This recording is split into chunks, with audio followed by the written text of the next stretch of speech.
আজকে আমি রান্না করেছি কাঁঠালের এঁচোড় ভুনা। সহজ রেসিপি।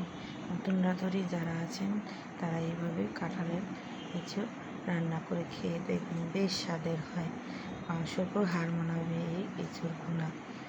যারা রান্না করতে জানেন না তারা এই রেসিপি দেখে দেখে রান্না করে খাবেন, বেশ ভালো লাগবে।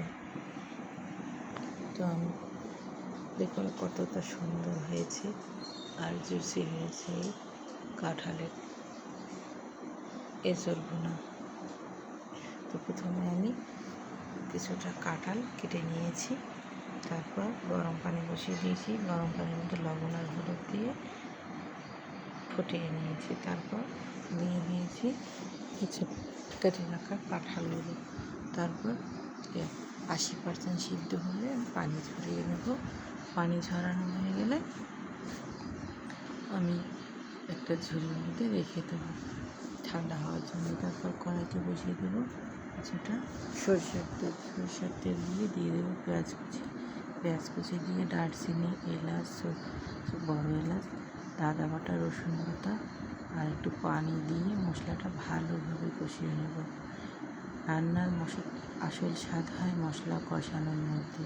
যত বেশি মশলা কষাতে পারবেন তত বেশি স্বাদের হবে রান্না। তারপর হলুদ, লবণ, জিরে গুঁড়ো, ধনে গুঁড়ো, গরম মশলা গুঁড়ো দিয়ে মশলাটুকু আর একটু ভালোভাবে কষিয়ে নেব।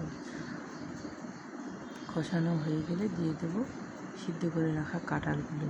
কাঁঠাল দিয়ে আর একটু ভালোভাবে নেড়ে চেড়ে কষিয়ে নেব।